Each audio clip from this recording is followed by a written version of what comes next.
The General Assembly now calls for the report of the Ecumenical Relations Committee, and I call on the convener, the Rev Sandy Horsburgh.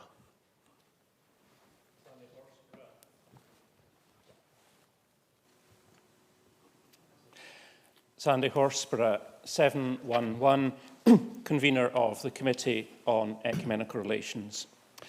Moderator, this year marks the centenary of the Church of Scotland Act, which contains the declaratory articles, our Church's fundamental constitution. So this is a good time to remember and celebrate that the reason for that act and the declaratory articles was the imperative of Christian unity, an imperative which is even stronger a century on. Our report covers a number of initiatives which may help shape the church life in Scotland for the foreseeable future. We report on the initiation of the Scottish Church Leaders Forum, on the concept of ecumenical mission communities, and on fruitful cooperation with the Church of England. 3 matters are before the Assembly for decision. The committee seeks instruction to facilitate a conference to explore the establishing of cooperative partnership in Christian mission and service with sister churches in Scotland.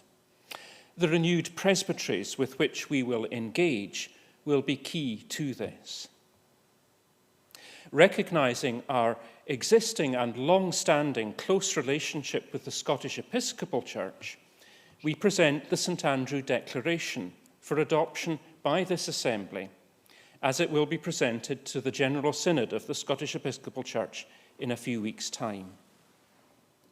And finally, along with all Acts member churches, as we move towards the completion of the work to renew and relaunch Scotland's ecumenical instrument, we ask the Assembly to agree to the Church of Scotland's participation in the new Scottish Christian Forum. Moderator, my friend Bishop Mark Strange, Primus of the Scottish Episcopal Church, is present in the Assembly as a guest, and I would be very grateful if you could invite him now to address the Assembly. Thank you, Mr. Horsburgh. I will be delighted to invite Bishop Mark, but first of all, I do actually have a point of order which I ought to deal with first, and it's from Anna Rodwell. Moderator? Sorry if this is in the wrong place and if I'm a bit slow, but several times today we have been asked to give our assent, say, to the signing of the letter to Her Majesty or to a report as a whole, and we have no way of doing this. And since I have put my request for a point of order, I see it's just come up, possibly from Catherine McIntosh, that we can clap to the camera. I was not aware of that. It was just purely to ask, how do we, when you say the report as a whole, how do we show our assent? Principal Clark, you want to? I think, Moderator, the report as a whole is a matter of rounding off the business, and we decided in this General Assembly that we deal with that. If no one presses request to speak at that point, then we presume there's no other business to be added, and therefore we can take the report as a whole. Thank you, and I understand where you're coming from because I've had that discussion myself, but I think that's the position we've reached. Bishop Mark, I'd be delighted if you would address the Assembly as Bishop of Moray, Ross and Caithness and the Primus of the Scottish Episcopal Church and my neighbour from across the Pentland Firth. Bishop Mark, welcome. Push, there it goes. Moderator, members of the General Assembly, those gathered here and those out there on digital platforms. I know there are many faces out there of people who I know, and it's quite unnerving that I can't actually see them, so yeah, they would react. I also know that the Bishop of St Andrews, Dunkeld Dunblane, Bishop Ian, who's our representative at this year's General Assembly, has, with other ecumenical guests, brought greetings to the Assembly. I now add my own, because what's lovely about standing here this afternoon is that there's so many faces I know so well, and it's like being amongst friends, which I suspect is what it should be. I want to also add my thanks for allowing me to come here today. My first trip back south since early December, to be really here in the Assembly Hall, to indicate how important I believe is the work that has been going on in the ecumenical life of Scotland and in the development of what has become known as the St Andrew's Declaration.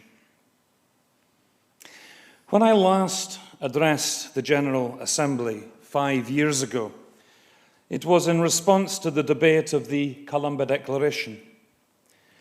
I remember standing here, well, over there, but I remember standing and telling everyone that when we Episcopalians heard the press reports about the Declaration, it was a bit like discovering that your best friend was going out with your sister or your brother and that they had failed to tell you.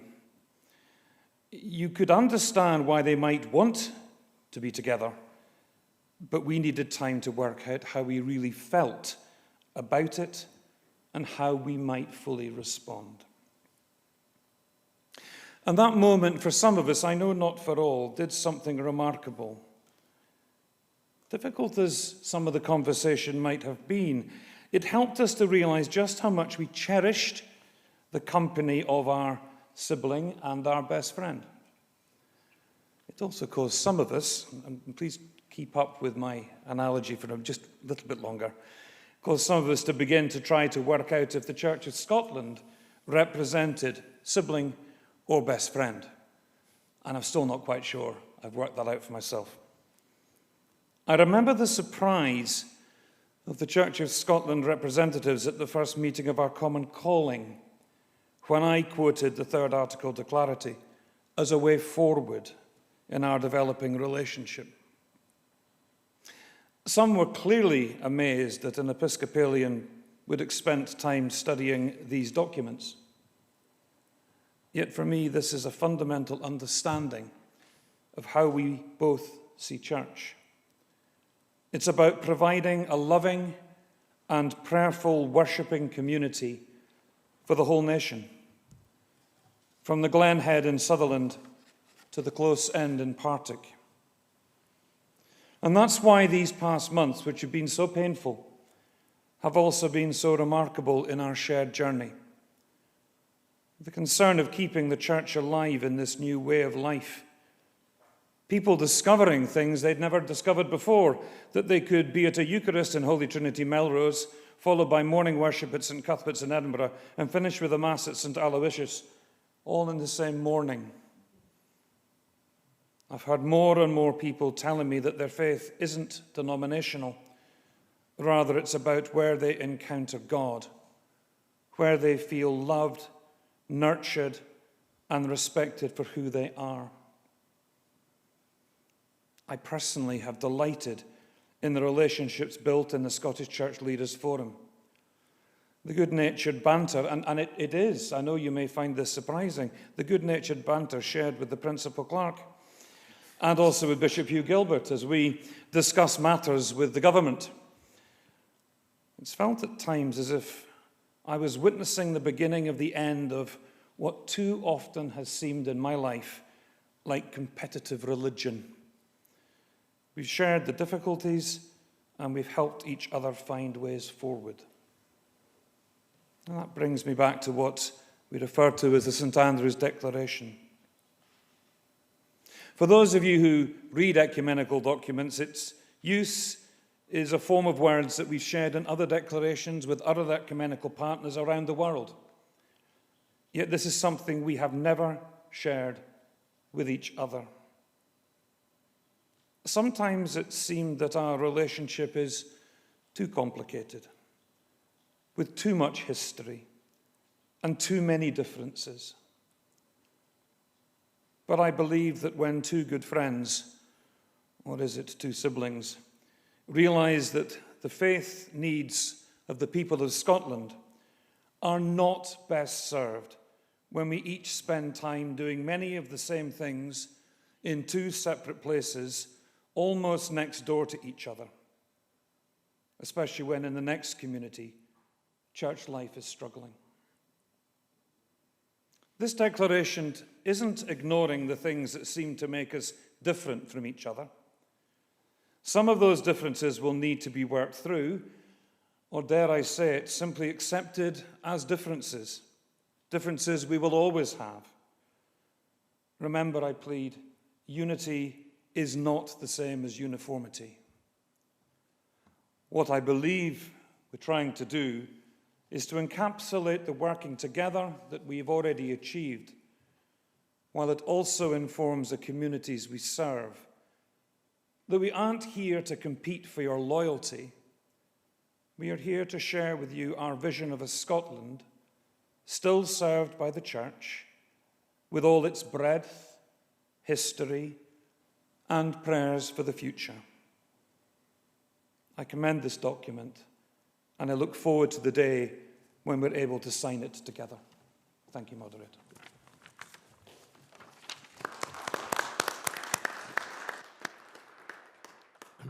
Bishop Mark, if I may say, friend and brother, thank you very much for your address to the Assembly.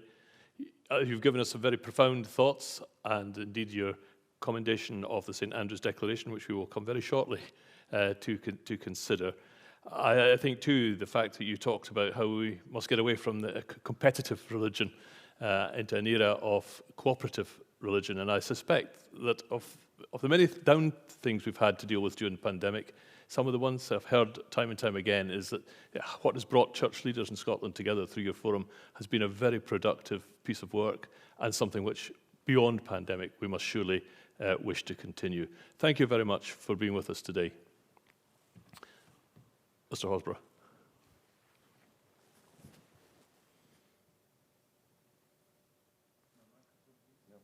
Microphone. Yep. Thank you, Moderator. And could I add my thanks to you, Bishop Mark, for your words to the Assembly today and for your unstinting support of the work that has brought our two churches to the point of adopting the St Andrew Declaration. Moderator, our report celebrates this church's commitment to Christian unity and points the way forward for deeper cooperation in witness, mission and service. I present the report of the Committee on Ecumenical Relations, and as I'm not a commissioner, I ask the Principal Clerk to move the deliverance. Moderator, I so move. Is there a seconder? Seconded. Thank you very much. Any questions to the convener? I have some names down here, but if you've perhaps submitted a question to the convener in writing and you wish it to be answered and haven't put your name, indicated a request to speak, if you would do so, and then we will move to, we'll be able to take your question. Perhaps first of all, if I ask Andrew McIntyre from Glasgow.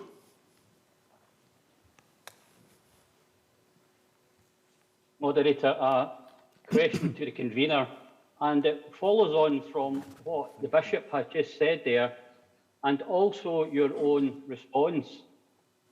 Given the emphasis in the Faith Nurture Forum's supplementary report on the need to work ecumenically, what contribution was invited from the Ecumenical Relations Committee to the proposed allocation of ministries across Scotland? Thank you. Moderator, thank you. And thank you very much, Andrew, for your question. There is a short answer and a slightly longer answer. And the short answer is none. No contribution was invited by the Faith Nurture Forum from the Ecumenical Relations Committee. The slightly longer answer is that, to be fair, if Faith Nurture had asked us, it's not something we could really have answered right away, though, of course, we would have been able to go about gathering some preliminary research on ministry numbers. We don't currently hold figures for things like the number of congregations our partner churches have in Scotland. Ecumenically, we have talked about the need to map where congregations are, and I would anticipate that this would be work that the Scottish Christian Forum may well take forward. I don't know what Faith Nurture or indeed the Assembly trustees have in mind in detail when they speak of working ecumenically, though of course I welcome the fact that they do, and the committee will work hard along with them to work out what the possibilities are. But I would point to things in our own report, such as the St Andrew Declaration, which will help strengthen our working relationship with the Scottish Episcopal Church. Also the idea of ecumenical mission communities within covenant partnership, which to my mind offers one of the most creative ways of developing vibrant local ecumenical cooperation. And of course the conference that we propose to facilitate. My hope is that the process leading up to and flowing from that will be the way in which together the churches in Scotland will devise new ways of effectively ministering together. I hope that answers the question. Thank you. And can I now ask Bob Fife, Churches Together in Britain and Ireland. Bob, please. Thank you. Bob 5684. I just want to make a comment, that most of the discussion has been focused on the work around Scotland, as is right and proper. But the Church of Scotland has played an important part within the additional work that's been going on across the four nations. And that has blossomed over the last 18 months or so, well, certainly over the time of the pandemic. And there are two people who I particularly want to thank as part of the discussion here. The Reverend Dr. John McPake, the Ecumenical Officer for the Church of Scotland, has played a significant role across the four nations and with CTBI, and that's on top of his day job. And the other person I particularly want to thank is the Principal Clerk, the Reverend George White, who has participated in everything that we've organised during these times, and there's never been a request to either of these gentlemen,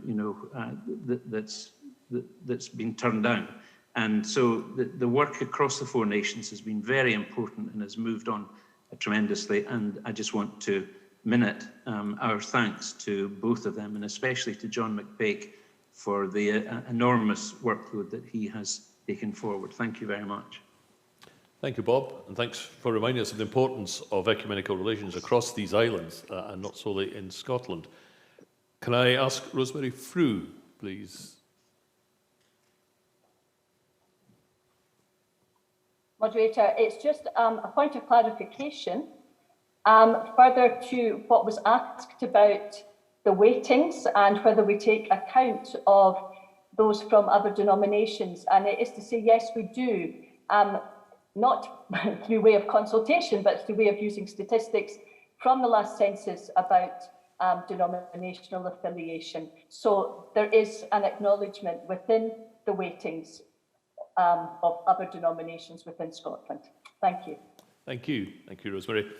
Can I ask Jeff Berry, please? Jeff.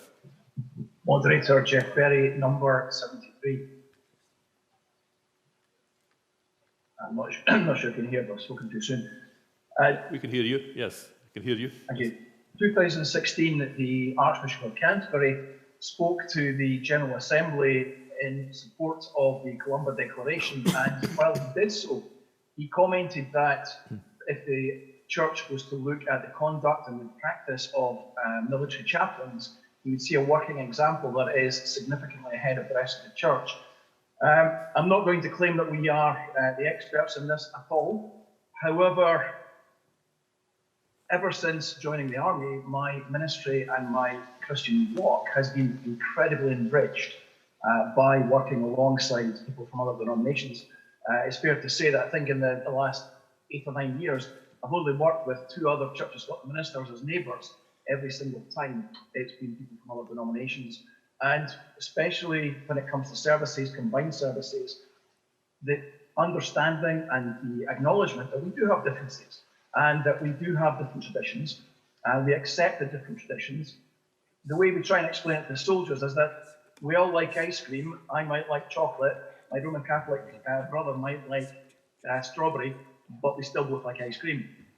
Now that is an oversimplification, but that common witness, be it in a garrison or be it operations, is massively powerful to those to whom we are trying to minister.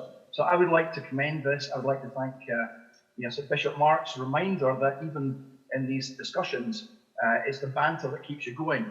That is very much a military way of doing things.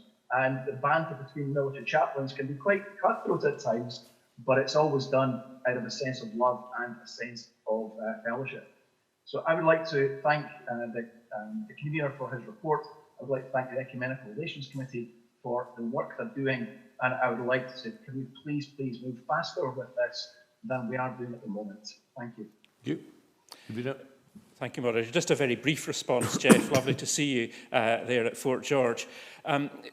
You'll be aware that with the appointment of Scott Shackleton as the new head of Faith Action, he brings a very rich experience of military chaplaincy to that role. The ecumenical working of chaplaincy, not only military, but in healthcare and in prisons, for example, is something that we celebrate. And I'm glad, Jeff, that you've brought this to the attention of the Assembly. Thank you. And can I ask Pauline Steenbergen, please? 651, Pauline Steenbergen, Presbytery of England. With your permission, Moderator, I'd like to give a little bit of background to a question that I'm bringing to bring sections 4 and 6 to life. In 2017, I felt Jesus was asking me to do a new thing, to step away from a secure post as a hospice chaplain into locum work for 2 long-term vacancies in southwest Scotland. Locuming created the space to begin a pioneer ministry and mission in the health and well-being sector. I'd long seen a need for a Christian presence in the ever-expanding yoga industry, and that vision led me to the door of Cumbria Fresh Expressions, to a new, stunning ecumenical landscape full of pioneers, lay and ordained. Knocking on that door has opened up networks in the Carlisle Diocese and in the Northern Mission Centre, directed by Richard Passmore, as well as Fresh Expressions nationally and the Church Mission Society. I have been welcomed warmly, and I highly recommend the CMS Pioneer Certificate course in Cumbria, accessible from the Borders, the Central Belt, north of England, and the next cohort is September this year. Applications are open. In this inclusive culture in Cumbria, you'll find kindred spirits who make the time to listen and pray, encourage and resource one another in Christ. In July 2020, I received a letter from the Bishop of Carlisle, lead bishop for health, whilst my mum was dying in lockdown 1. He assured me personally of his prayers, and he gave me his blessing to be team leader of the Cumbrian Fresh Expression Maranatha Yoga. Associate leaders Christine, Laurie, Steve and myself are humbled by those who've become new Christians through this pioneer ministry. We give thanks for lapsed believers who found their faith renewed, and time-honoured Christians, including clergy, chaplains, spiritual directors, who tell us how much their faith is enriched by the new thing that Jesus is doing. In all that currently separates us and divides us as the body of Christ, and we've been aware of that this afternoon, we've found in this fresh expression that Anglicans and Methodists, Roman Catholics and Baptists, independent evangelicals, Salvation Army and Presbyterians, and believers who would say they have no denomination or no church belonging at all, are doing Christian unity together, whilst also developing a Christian witness and mission in the world of yoga. Yoga, which in Sanskrit means union. The Columba Declaration has made it possible for me, as one of your ministers, to be on this cutting edge in Cumbria, where some angels would fear to tread. However, there's still more work to be done. Despite the mutual recognition of ministries between the Church of England and the Church of Scotland, there's still questions about how we license and commission each other to conduct the sacraments. When someone in a Fresh Expression community asks for baptism or communion, it's not out of the question, but permissions for a Kirk minister to conduct sacraments in an Anglican diocese is yet to be worked out in detail. Moderator, that work needs done, and now is the time so that none of our mission momentum is lost. And I'm not the only one. And I think this will be the way ahead as more and more of us pioneer fresh expressions on the very margins of society. So my question, convener, is, can you assure commissioners that the Ecumenical Relations Committee will continue to work out the practicalities of mutually recognising each other's ministries, particularly, in my case, within the Church of England, where bishops' licences are required to exercise ministries of word and sacrament? Thank you. Convener.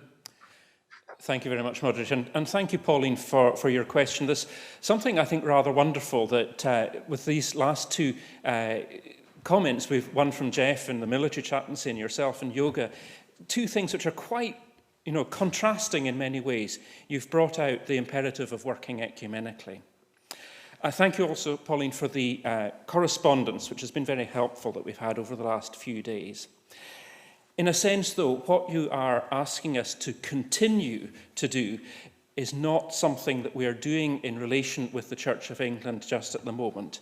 However, I can give an undertaking to ask the Columba Declaration Contact Group to put this on its agenda, and since it was the secretary of that group that suggested I say that, you can consider the matter already done.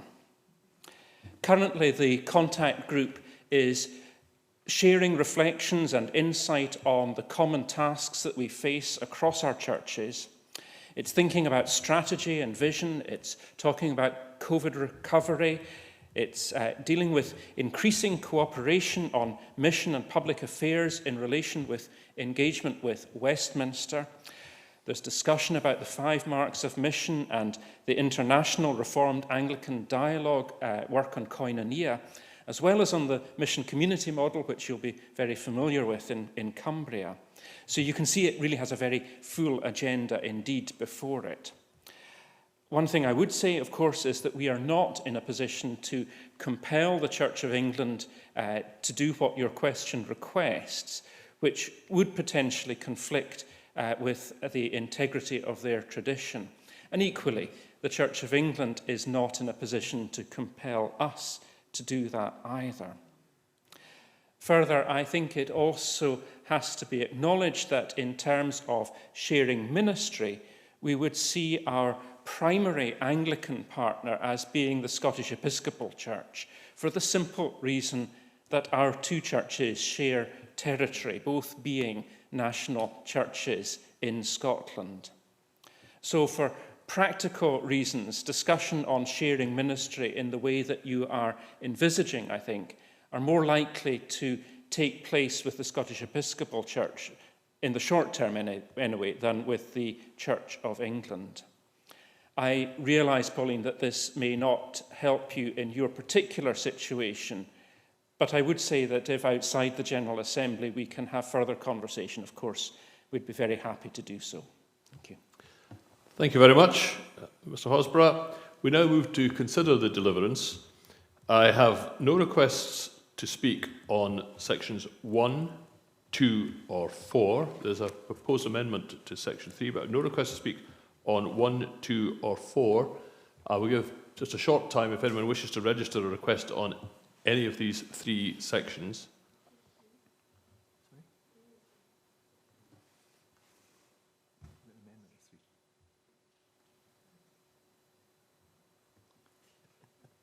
There being no request to speak, I therefore, under the fast-track procedure, declare 1, 2 and 4 to be carried.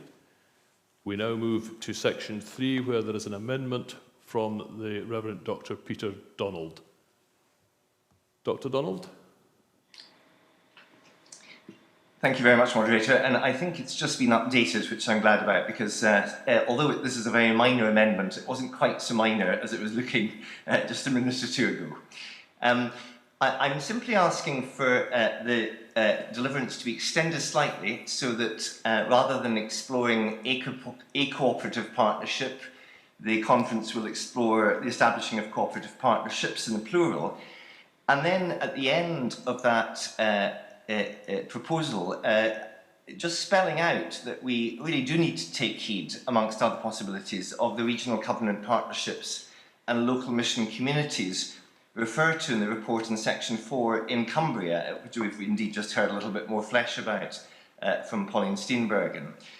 I simply want to say, just very briefly, I agree wholeheartedly that the time is right, more than come, for us to really work quite hard on the possibilities of mission and partnerships in ecumenical light. All this planning talk that we will be engaging with tomorrow, mission planning, is really got to be seen in a way that allow us to believe in one another, and to believe not just in one another as a denomination, but to believe truly in one another even outside the denomination. And one of the real beauties of ecumenical engagement, and I hardly need to say this because of the other contributors who have already offered something, but ecumenical engagement demands that we turn to what truly matters to us in our understanding of God and our activity as the body of Christ. And it brings those things which truly matter to the fore, rather than sometimes us being diverted on things that are of secondary importance. And we impoverish ourselves and lose the plot on the single and unifying mission of Jesus Christ in the world when we don't pay solid attention to what God is doing, not just amongst us, but in others also. And so I move this amendment to section 3. Thank you very much. Is there a seconder? Moderator, I hope it will be seconded. It is seconded. It is I will accept. And the convener accepts. Thank you very much. We will... Can I read this? Hang on, do you want to read that? Pass the Principal Clerk to read it out. Moderator, this is to add some words to section 3, which would, in the end, would mean that section 3,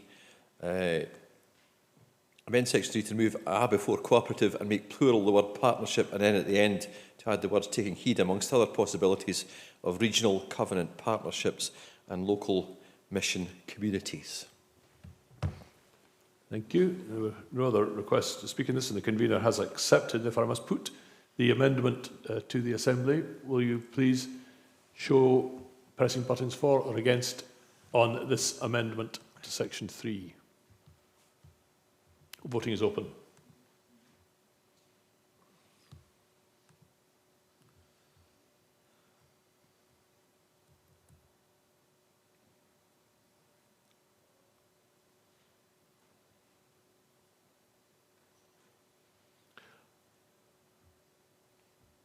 Voting is closed. There voted for 443 and against 6. Therefore, section 3 is amended. I will now ask the Assembly to vote on section 3 as amended. Will you press your buttons for or against? Voting open. No, it's done. And just to be clear, the wording there is the unamended version, but we've just so recently had the amended version. I think it'll be clear in people's minds what we're voting on. It's the section 3 as amended.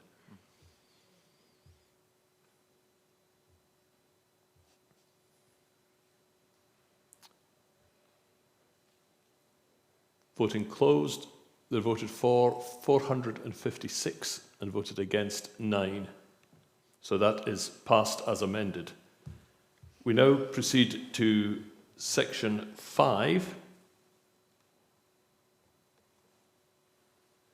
And can I ask Julie Rennick, please? Thank you, Moderator. I'm simply speaking to say, yes, how wonderful to approve this St Andrew's Declaration.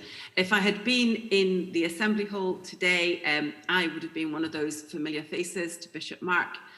When he was a humble priest in Elgin, he welcomed me as his newly ordained neighbour. Our sons were at school together and proved that ecumenism works really, really well. This, to me, is a wonderful partnership, and I wanted to simply say that, and that I look forward to continuing working with my ecumenical partners where I am now, as I have done in other charges throughout my ministry. So thank you. Thank you. And can I also call Ian Payton, who is an ecumenical delegate from the Scottish Episcopal Church. Ian, please. Thank you, Moderator. Ian Payton, 677, Bishop of St Andrews, Dunkeld and Dunblane. Thank you very much, sisters and brothers, for welcoming all your ecumenical guests so openly and warmly. It's a great privilege to be here with you, sharing the trials and tribulations of Zoom, but also the prayerful and far-reaching deliberations you're engaged in this week, and none more so, I think, than the St Andrews Declaration before you now, and which I hope both the Assembly and our Synod will adopt. I have a personal interest to declare. My father's family came from Fife, where they were staunch Presbyterians. My dad used to tell a family legend about an ancestor, one Russell Payton, who was among the group of Covenanters who ambushed James Sharp, Archbishop of St Andrews, on Magus Muir on the 3rd of May, 1679. So I may be in the unusual position of one of my ancestors having assassinated one of my predecessors. The St Andrew Declaration invites our two churches to acknowledge the pain of that past, but also to turn to the needs of the present and the challenges of the future. The commitments made by both churches will be highly significant, but we will need to be committed to making them real and effective. For example, committing ourselves to affirm and support local expressions of our common calling. In this time of restructuring and re-envisioning the Church of Scotland and the Scottish Episcopal Church for the people right now, renewing and reforming polity, yes, but mainly enlarging our determination to reach every part of our nation together. For example, we need to plan to share our resources. There are, for instance, I know you've talked about having 600 Church of Scotland ministers now in the country, but imagine adding to that our 370 Episcopal Church clergy and thinking of them as a large ministry team.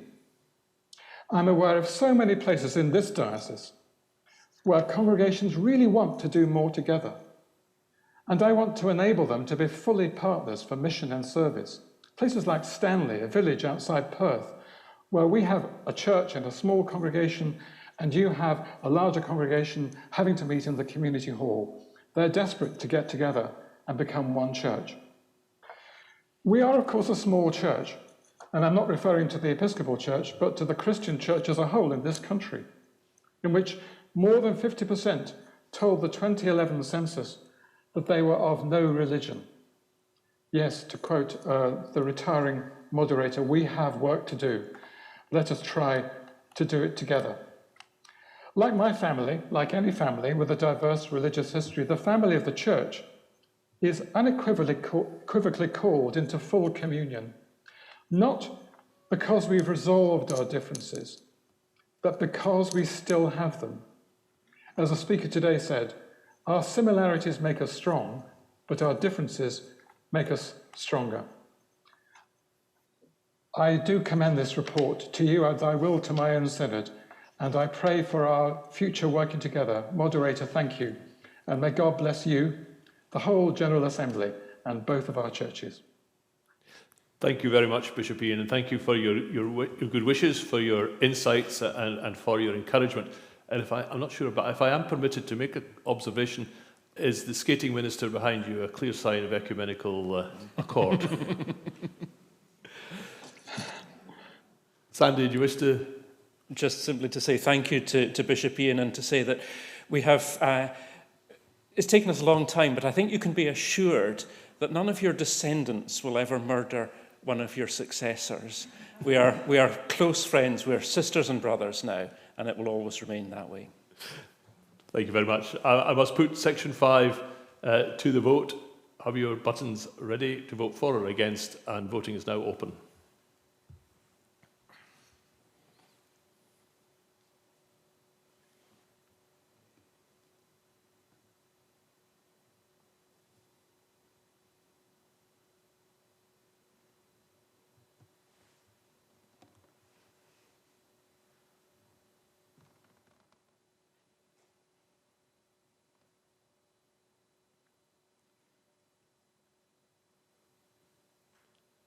Voting is closed. They're voting for 453.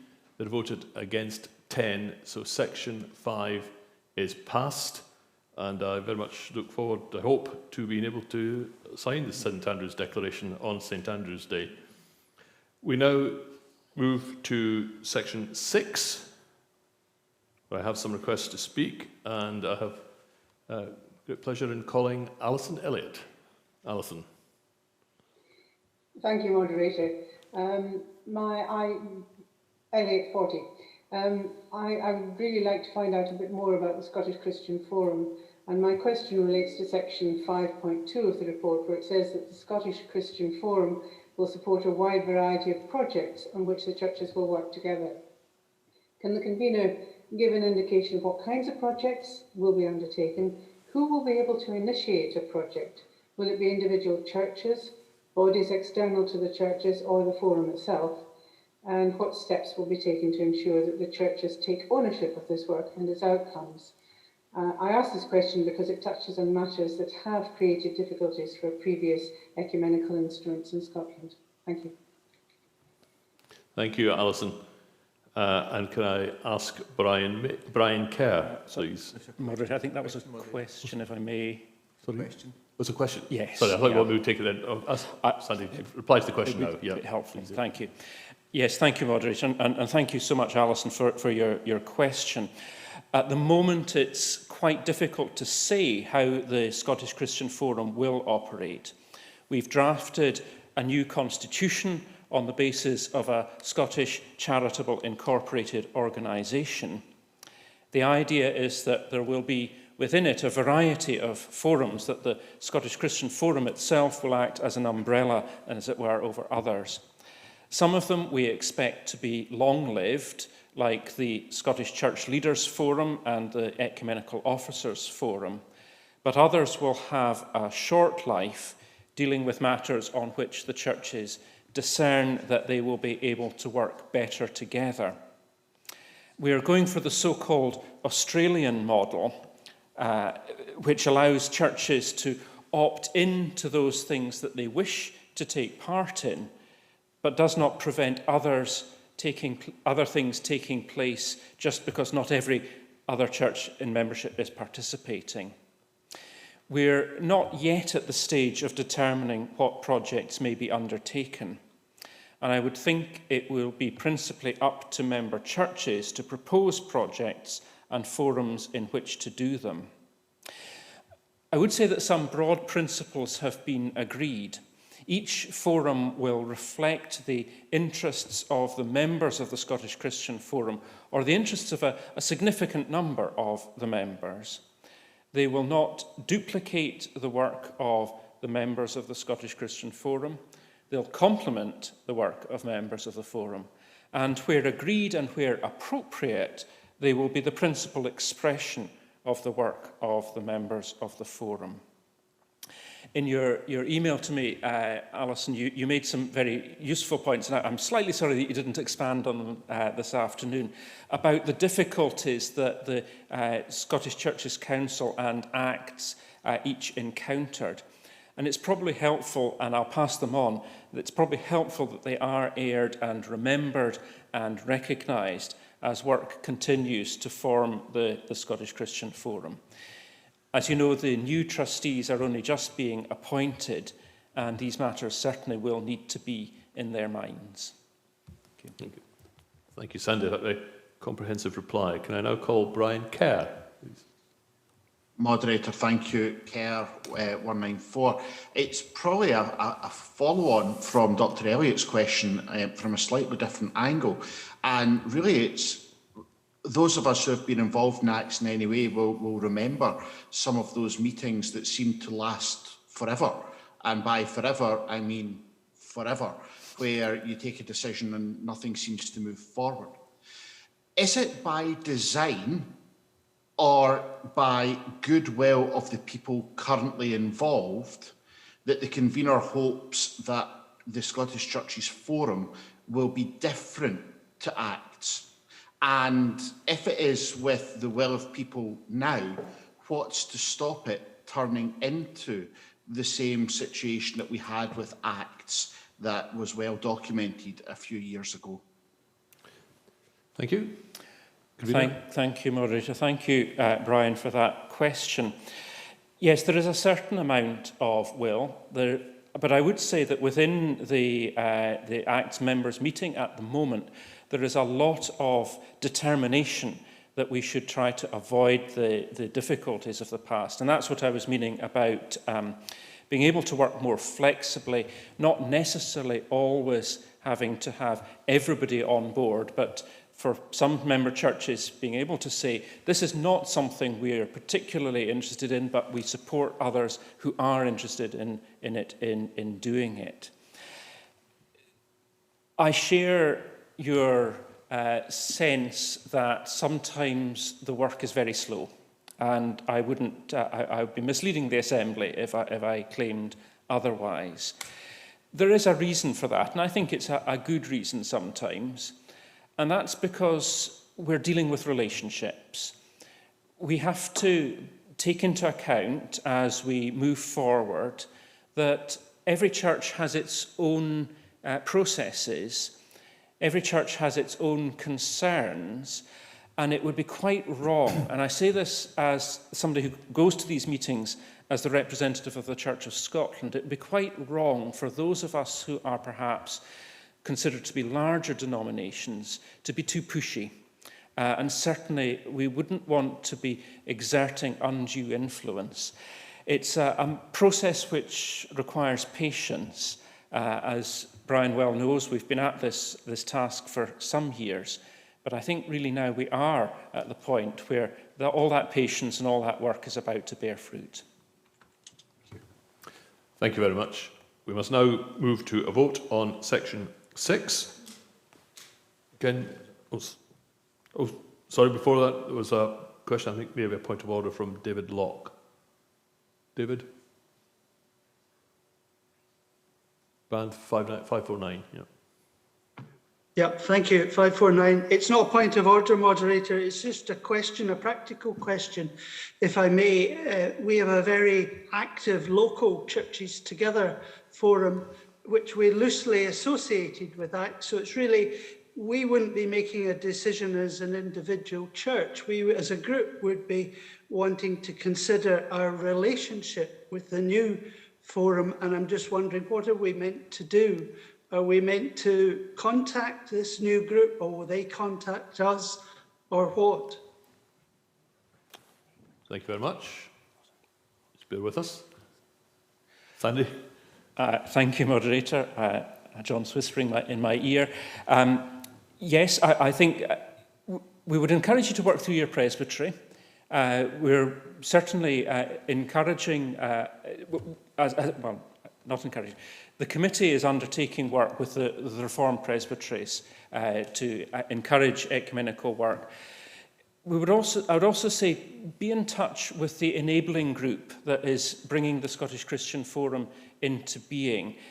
There is provision for bodies which are not member churches to have some kind of relationship with the new forum. And I think in its determination to encourage ecumenism and ecumenical ways of working at local level, this would be something that your assistance would be greatly appreciated on. So thank you. Thank you. Thanks. And we will now proceed to vote on section 6. So buttons ready for and against, and voting is now open.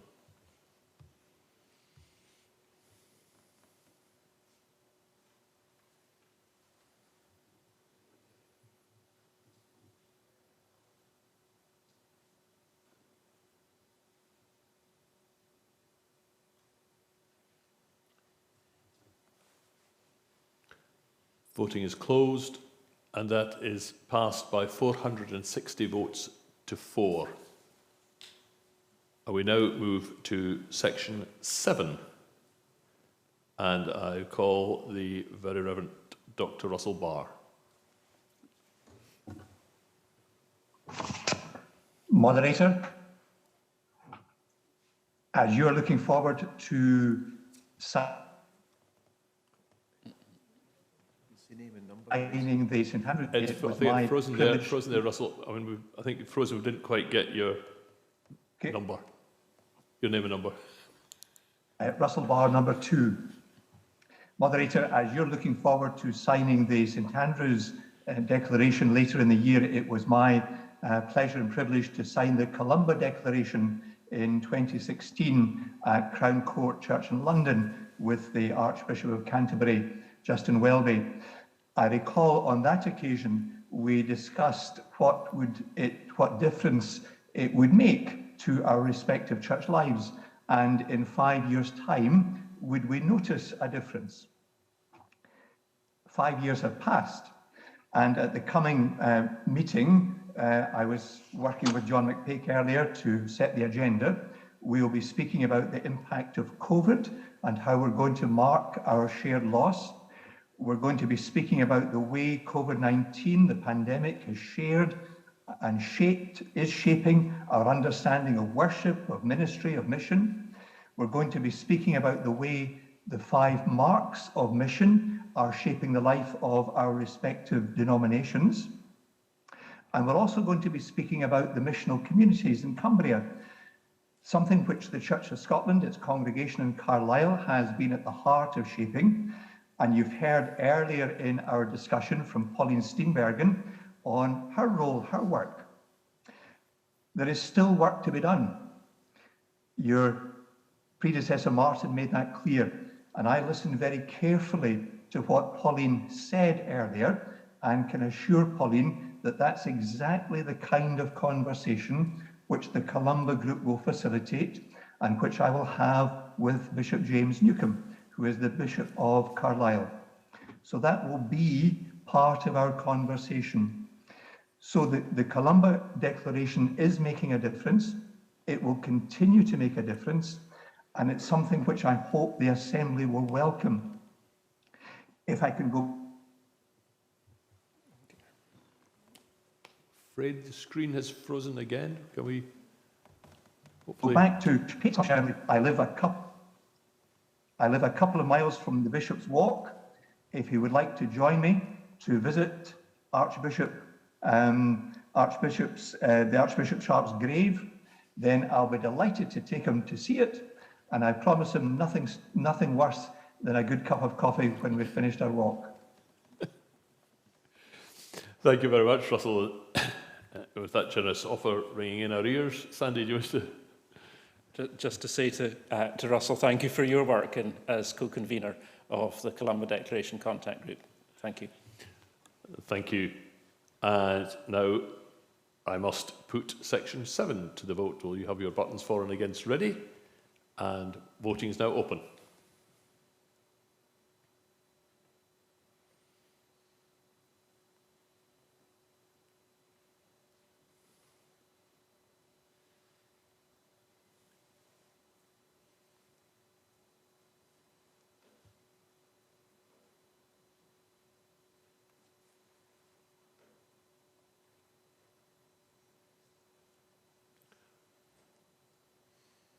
Voting is now closed, with 452 in favour and none against. So with that ringing endorsement, Russell, we wish you well in your term as the co-chair of the Columba Declaration Contact Group. I must now move to the deliverance as a whole and as amended, the amendment that was made to section 3. And is the will of the Assembly that the deliverance as a whole is carried as amended. Thank you all very much indeed. And thank you, Sandy, to you and the Ecumenical Relations Committee for the work which you have been doing.